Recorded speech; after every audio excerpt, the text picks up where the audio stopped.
Hello, isa na naman pong mapagpalang araw sa ating lahat. Ito po, tagapaglingkod nyo, Karunungan Diyos, aka Tenet Martial Arts. So ngayon naman po, tatalakayin natin kung ano nga ba ang binabahagi ko sa mga kapatid natin kukuha ng gamit sa atin. So, bago lahat, sana po ma-like, share at subscribe nyo po video natin. At pakishare na rin po para po makapagbigay alam tayo sa ating mga kaibigan, ang kapanalig, kapamilya. So ngayon po is, kunyari ikaw ay kukuha ng 5-in-1, bawi sa mata, isang bibig, langisan, meron po tayong ibabahaging mutya, tawag nito, orasyon ng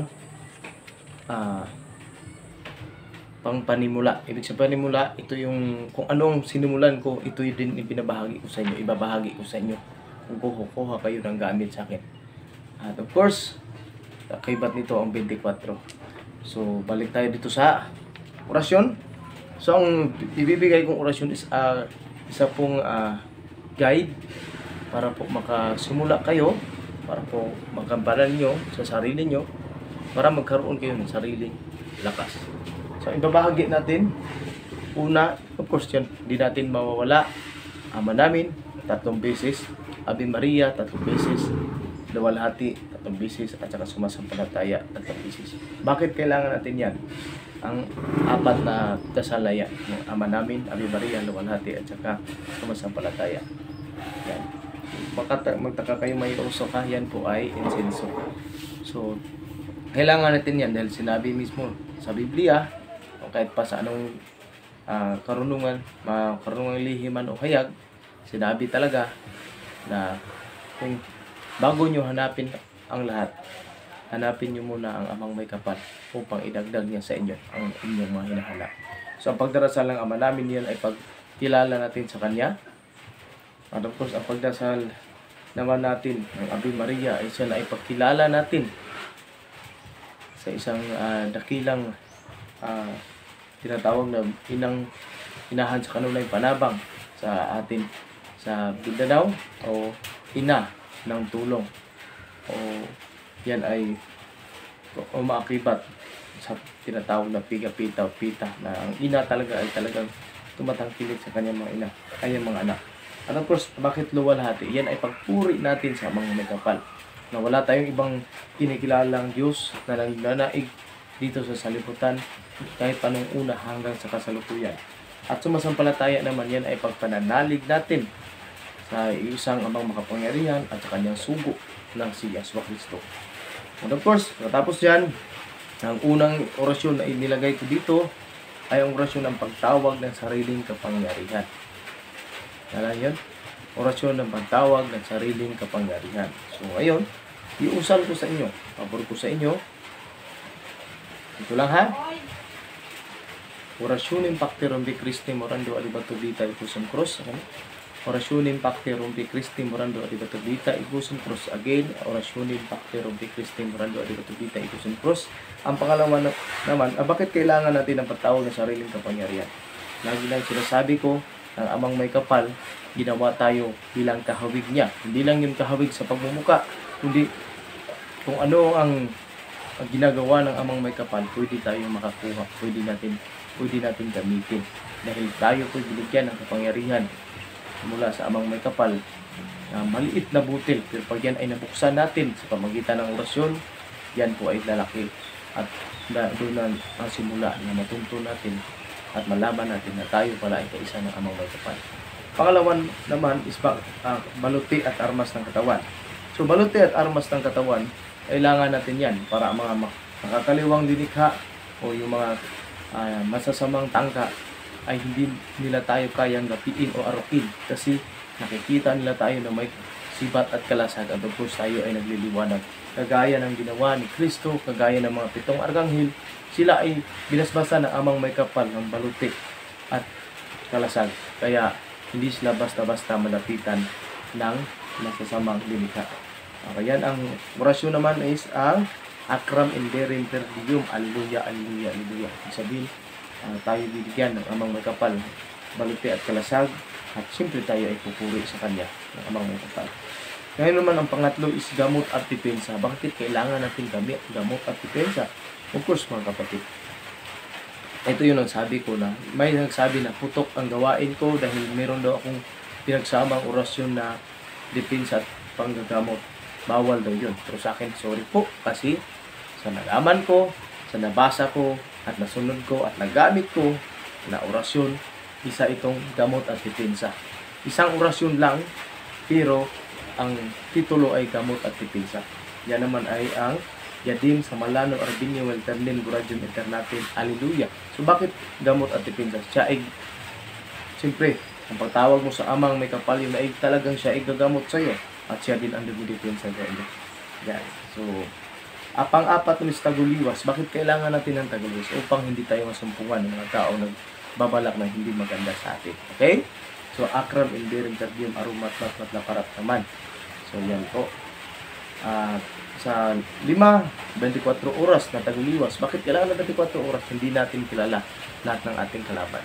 Hindi natin kilala ang mga panunubok ng mga sasamang likha. Hindi natin alam kung kailan sila susubok sa atin.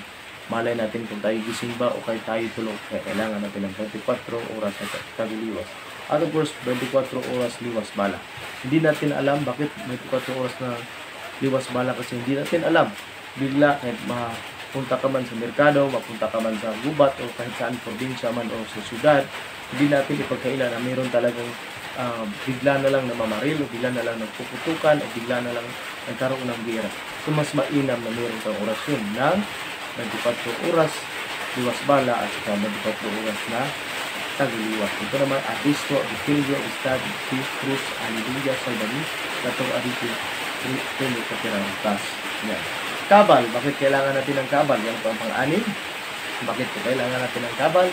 Of course, kailangan po natin ng kabal para po hindi tayo basta tabla ng lupa ng bala, hindi tayo matamaan tayo ng matutulis na bagay. Okay? So, ang orasyon naman kabal is Nuram, Karus, Ibismit, ibig walang tatalab sa akin. At yan, Ibismit, Akram, Indirenterdium, Salvami, Alleluia, Holy Names Libator. Bakit meron natin ito? Ang Nuram, Karus, Ibismit, ibig sabihin, walang tatalab sa akin. Akram, Indirenterdium, dahil meron ako balote at kalasag at ako'y ililigtas ng Alleluia at Yahshua na gumawa ng sangkatauhan at ang aking tagapagligtas. So dito naman sa pang-7 is pagpapasok ng kapangyarihan. So bakit kailangan natin magpapasok ng kapangyarihan? Uglos kapatid. Kahit pa ang mga kapangyarihan ng batuo mo, kapangyarihan ng libon, na lahat ng uri ng mutya, singaw ng kalikasan, kailangan natin papasukin sa katawan natin. Kailangan natin ipag-isa ang kapangyarihan nila na maipasok sa katawan natin para ma-adapt natin ang kapangyarihan nila. So yun ay ang pagpapasok ng kapangyarihan ng Yahshua Renante Tres Ex Makorpo Sarang Ibusom. Alleluia. So, yan ang pagpapasok ng kapangyarihan. Ito naman ang pangwalo is spiritual cooling. Bakit kailangan natin ng spiritual cooling? Meaning sa spiritual cooling, tayo tatawag ng mga banal. Tayo tatawag ng mga banal na espiritu. Tayo tatawag ng amang may kapangyarihan. So, kailangan natin ng spiritual cooling. Yan ay Christum Divinum Nostrum, Crucini Salvami, Alleluia, Yahshua, Kuminum Salvador. Siya ay tatawagan natin at lahat ng banal ay susunod sa Kanya at siya ay tatangkilik, gagabay sa atin. And of course, pang siyam ay ang basbas. So, ang basbas naman, bakit kailangan natin basbas? Lahat ng uri ng bagay, lahat ng gamit, lahat ng kargada, lahat ng mutya, lahat ng singaw ng kalikasan ay kailangan natin magkaroon ng basbas. So, yan. Basahin ko na isang bisis for the first time. Kayo na bahala kung ikukopyan nyo hindi. So, para sa akin po, mas malakas po yung galing po sa akin. At meron pa kayong kopya na 24. Okay? Kung malakas, kung naramdaman nyo na malakas na ina-upload ko lang sa YouTube, paano na lang kaya kung magkaroon kayo ng gamit na mula talaga sa akin. So ganito, ang basbas sa ngalan ng apat ng haligi ng mundo, Madre de Cama, San Marcos, San Lucas, San Juan, San Mateo, ang apat na ebanghelyo, basbasan mo po, uha amang makikapal, ang gamit, depensa at pati na rin po ako upang maging mabuti at maging matiwasay ang aking pamumuhay. Sa ngalan ng Ama, Anak at Espiritu Santo, ipakita at tumahagi mo po sa akin ang iyong pagkamakapangyarihan. Katawan ni Kristo, Corpus Christi, Pilus Christi, Alleluia, Alleluia, Alleluia, Viva, Viva, Viva, Ya, Uha, Ha, Aha, Ahu, Hay. So yun po, lahat. So again, please shout out na lamang po sa mga kapatid natin na laging tumatangkilik. Ako po'y lubos na nagpapasalamat sa inyo. Kahit pa tayo sinubok ng panahon, nagkaroon ng malakas na lindol kahapon dito sa amin, o okay lang, ganun talaga. Hindi natin mapipigilan ang natural phenomenon, natural disaster. Gawayan ng inang tinatawag na inang mundo o tinatawag na Mother Nature. Kanya yung gawa. So wala tayong magagawa, hindi natin nang pipigilan maliban na sa mga may kapal ang pwedeng pumigil sa mga natural phenomenon. So ngayon, big shout out na lamang sa kapatid natin, mga psychic natin, Crystal Clint Pisagan. Yung nga pala,